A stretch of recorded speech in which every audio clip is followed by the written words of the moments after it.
Democratic socialists at another of their conventions, they were told to make jazz hands instead of clapping, lest some delegates suffer sensory overload. And also, and I'm not joking, they were told not to be wearing, any aggressive scents. Please don't go into that space with anything that's like an aggressive scent, for instance, right? Because that's going to be difficult for people. Oh, for sake. This city-run grocery stores? No, I don't want that. I want a Democrat who reassures me if you like your Whole Foods, you can keep your Whole Foods.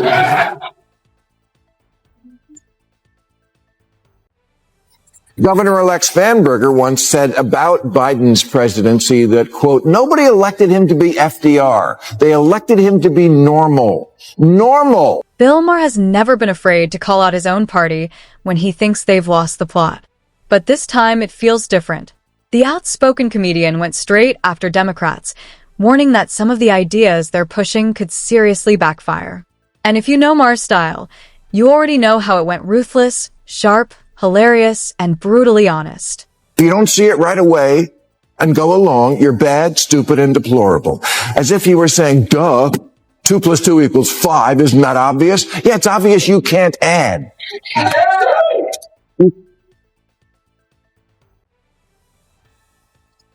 You can't just say math is racist, queers for Palestine, looting is cool, healthy at any weight.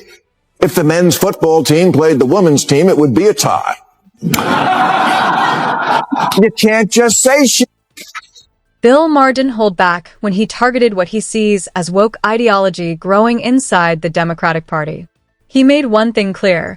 Democrats can't just say whatever sounds morally trendy and expect automatic applause. Those days are gone. We're living in a time where every claim is immediately questioned, fact-checked, and debated in public. Voters aren't passive anymore. They're skeptical, alert, and quick to challenge narratives that don't add up. Maher's message was simple, but cutting. You can't invent your own version of reality and expect people to go along with it. You can't stretch the truth, ignore contradictions, and assume everyone will nod quietly. Voters notice the spin. They see the inconsistencies. And according to Maher, pretending something is true doesn't make it true. It just makes you look disconnected. And when a political party starts sounding detached from reality, it doesn't just lose credibility. It loses elections. Democratic socialism is like a dating profile. Things look great until you meet up in the real world. For example, Bernie Sanders, his big thing was always bringing single-payer health care to our country of 340 million. But when liberal, tie-dyed Vermont tried to do it for a population of 626,000, it collapsed like that poor in the Oval Office last week.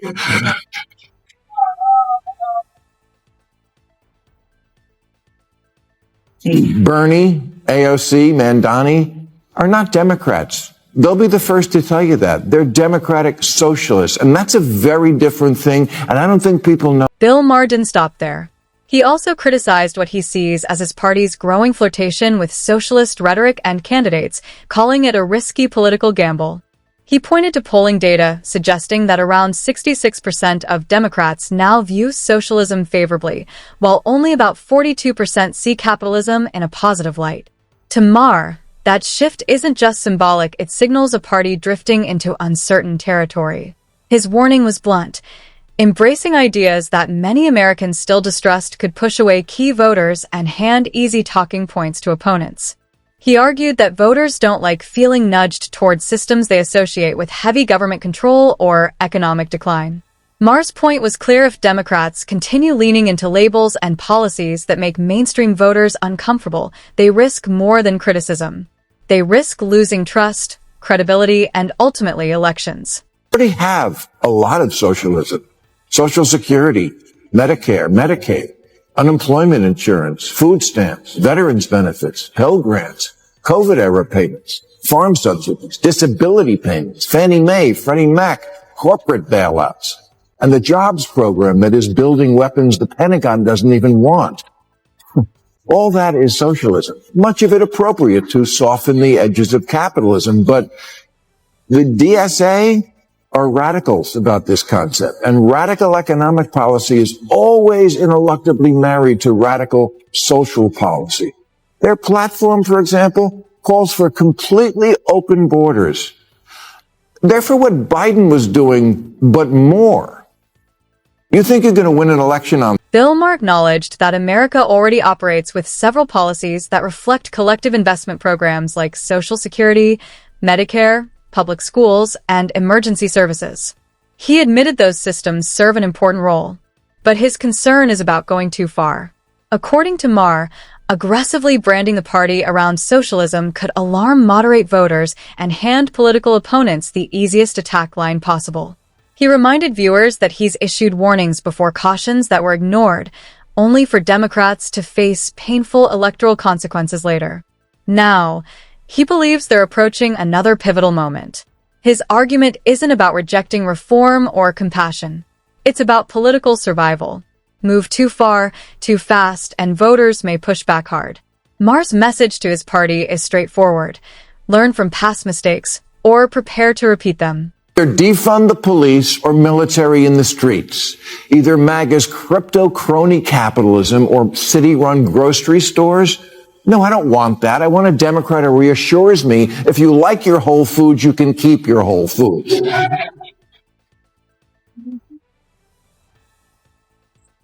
Governor-elect Spanberger once said about Biden's presidency that, quote, nobody elected him to be FDR. They elected him to be normal. Normal.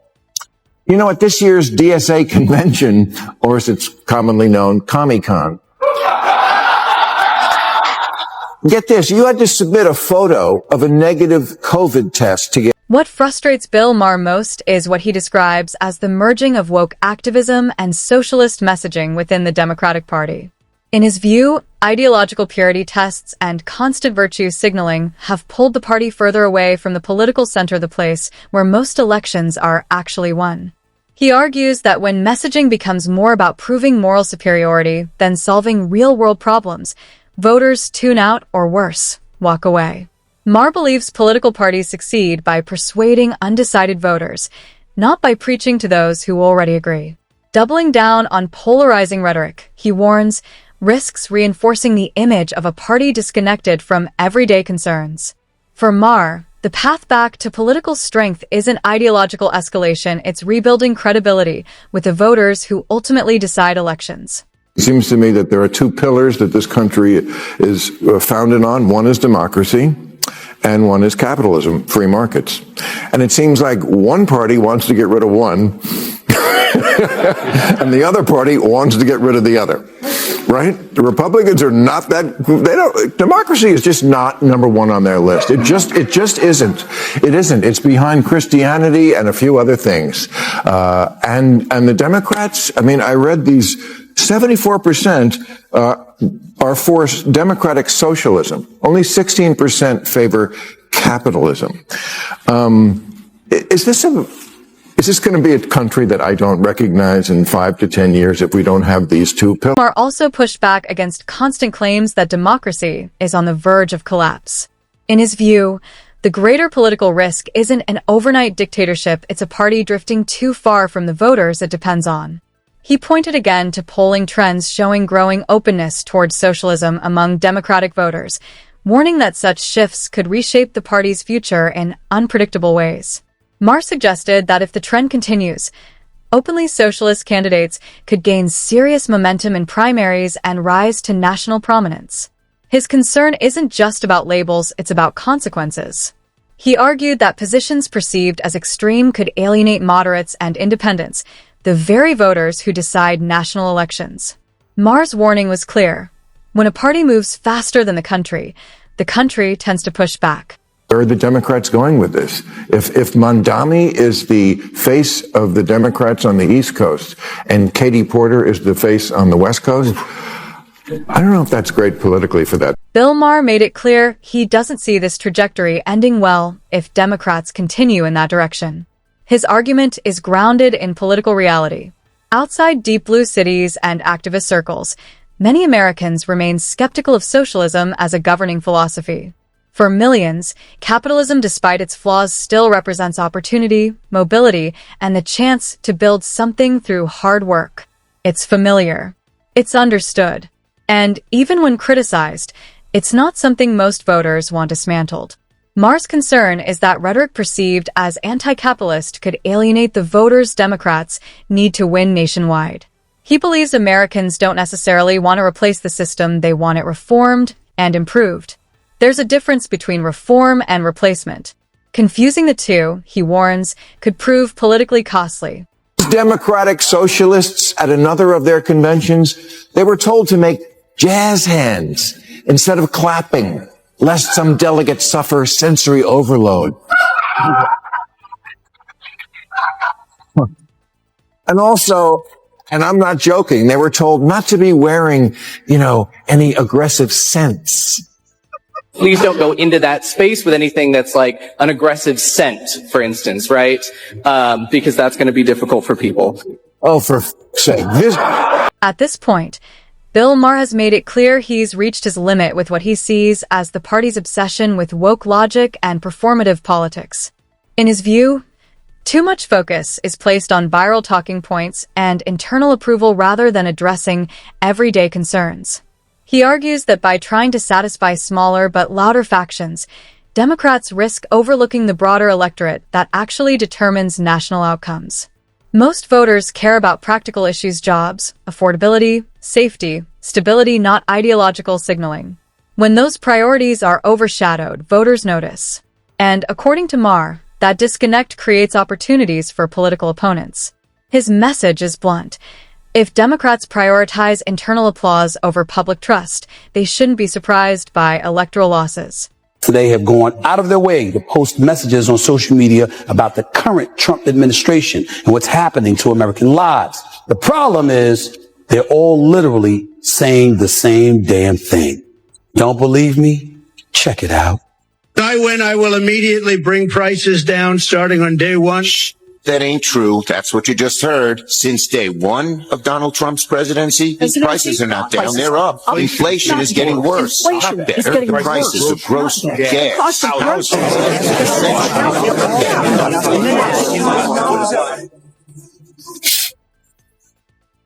Now you see why Stephen A. Smith was in the polls as a presidential candidate? See what I'm talking about? You see that idiocy? Bill Maher isn't the only one expressing concern. Media personalities like Stephen A. Smith have also criticized the direction of the Democratic Party. While Stephen A. Smith doesn't frame his concerns around ideology, he has questioned the effectiveness of the party's messaging and what he sees as political theatrics. His focus is on results, authenticity, and whether actions genuinely connect with voters. He has openly wondered whether certain high-profile gestures accomplish anything beyond generating headlines. In his view, voters want clarity and strength, not symbolism that feels detached from their daily realities. The fact that voices from different backgrounds are raising similar concerns signals a broader unease about strategy and direction. Hell, would 22 Democratic senators be literally echoing the same thing and think that would resonate with the American people? All it shows is that the same fabric of our democracy is unchanging in the eyes of some of these officials, and as a result, the constituency they represent, which is why Donald Trump is in office. What, do I have to come up to Capitol Hill and give you lessons? Seriously, you don't get it? Oh, you did. Elizabeth Warren, Cory Booker, Chuck Schumer. Let's all get together. Let's put this in a prompter, and all together, albeit in separate rooms, we'll grab a microphone and say the same damn thing. And that's what's going to resonate with the American people. And then you wonder why you're no longer in power. In the end, Bill Maher's warning doesn't come from hostility toward his party, but from frustration and concern. He sees a Democratic Party increasingly absorbed in ideological trends and messaging that could alienate the voters it needs most. His message is straightforward. You can't win national elections by speaking only to activists while ignoring everyday Americans.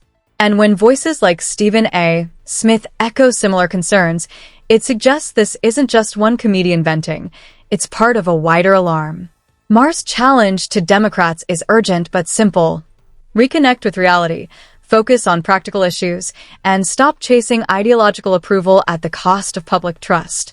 Because if adjustments aren't made, the result won't just be criticism, it could be electoral defeat and long-term political decline. And with that, we wrap up today's video. If you enjoyed it, hit the like button and subscribe for more content like this. Thanks for watching, and I'll see you in the next one.